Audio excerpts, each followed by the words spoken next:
मंडळी, उन्हाळा सुरू झाला की आपोआप भूक मंदावते. कितीही आवडीची भाजी केली तरीसुद्धा जेवण जात नाही. तर अशा वेळेस मिरचीचा हा वर्षभर टिकणारा जर आपण एक पदार्थ तयार करून ठेवला तर अगदी वर्षभर त्याचा आस्वाद घेता येतो. जेवणासोबत तोंडी लावण्यासाठी किंवा मग तोंडाला चव नसेल, काहीतरी खमंग आणि कुरकुरीत खायचं असेल तर हा मिरचीचा प्रकार किंवा मिरचीची ही रेसिपी तुम्ही करून ठेवू शकता. वर्षभर ही मिरची टिकते, अजिबात खराबसुद्धा होत नाही. तर आज आपण बघणार आहोत मिरचीचा वर्षभर टिकणारा खुडा किंवा खरडा. तर त्यासाठी मी इथे 250 ग्रॅम म्हणजे 1 पाव मिरची घेतली आहे. अजिबात ही मिरची तिखट नाही आहे, थोडीशी ढोबळी मिरची आहे. जर तुम्हाला नॉर्मल मिरचीचा सुद्धा खरडा करायचा असेल तरीसुद्धा करू शकता. मिरच्या स्वच्छ धुवून सुकवून घेतलेल्या आहेत. त्यानंतर मिरच्यांचे आपल्याला छोटे छोटे अशा पद्धतीने तुकडे करून घ्यायचे आहेत.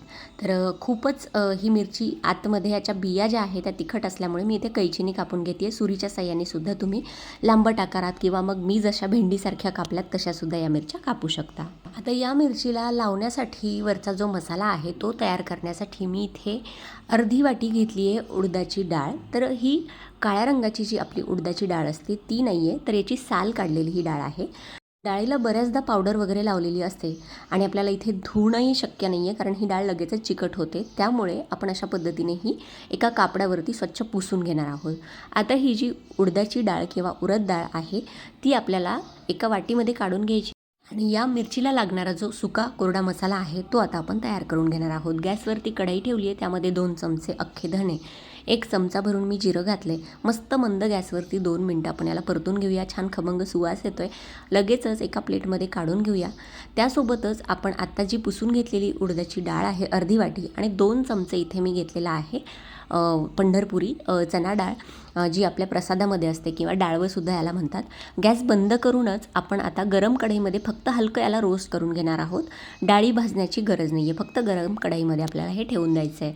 आणि हलकंसं थंड झालं की आता मिक्सरला आपण याची छान बारीक अशी फाईन पावडर करून घेणार आहोत. आधी दोन्हीही डाळ्यांची पावडर मी इथे तयार करून घेतली आहे. बघू शकता, छान मस्त फाईन पावडर करायची आहे. त्यानंतर या डाळीची पावडर आपण एका प्लेटमध्ये काढून घेतलेली आहे. आता याच मिक्सरच्या भांड्यामध्ये आपण भाजलेले धने आणि जे जिरे आहेत त्याची पावडर तयार करून घेणार आहोत. दोन्हीही वेगवेगळं आपल्याला ग्राइंड करायचं आहे. तर अशा पद्धतीने आता याचीसुद्धा मी पावडर तयार करून घेते. खूप जास्त याची फाईन पावडर तयार करायची नाही, थोडीशी भरड ठेवायची, म्हणजे याचा स्वाद आपल्या मिरचीच्या खुड्यामध्ये किंवा खरड्यामध्ये मस्त लागतो. आता आपण ज्या मिरच्या अशा पद्धतीने बारीक चिरून घेतलेल्या होत्या त्यामध्ये जवळपास मी 1 टीस्पून मीठ घातलेलं आहे.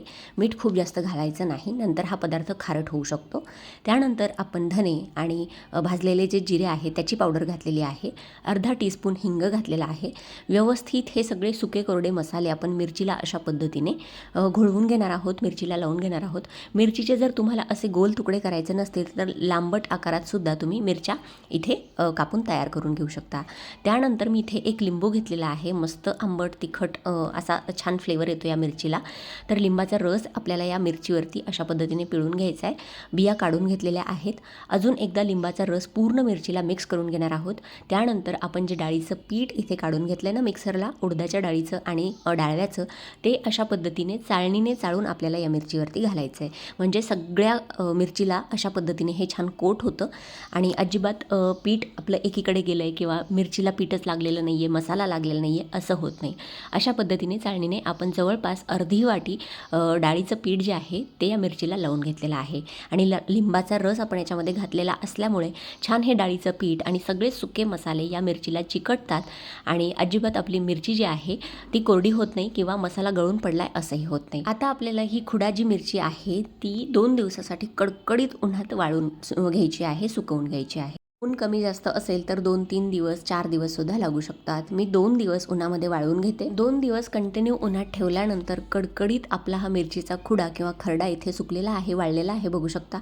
आणि आतमध्ये अजिबात मॉइश्चर नाही राहिलं पाहिजे, या गोष्टीची काळजी घ्या. कारण जर मिरचीचा खुडा थोडासुद्धा आतून ओला राहिला, मसाला ओला जर राहिला, मॉइश्चर राहिलं तर मग याला बुरशी लागू शकते आणि आपली खुडा मिरची खराब होऊ शकते. त्यामुळे व्यवस्थित वाळवली गेली पाहिजे, या गोष्टीची काळजी घ्यायची आहे. जास्त वाळवा मी तर म्हणेन, थोडीशी 4-5 दिवस कडकडीत उन्हात ठेवा, म्हणजे मग वर्षभरासाठी आपल्याला ही साठवता येते. आता ही खायची कशी, तर मस्त छोट्याशा कढईमध्ये तेल गरम करायचं. थोडंसं 2 चमचेच तेल मी इथे घेतलं आहे आणि त्यामध्ये तेल गरम झालं की हा जो मिरचीचा खुडा आहे, खरडा आहे, तो अशा पद्धतीने घालून घ्यायचा आणि लगेचच 1 मिनिटभरातच हा मस्त छान कुरकुरीत खमंग असा क्रिस्पी तळून तयार होतो.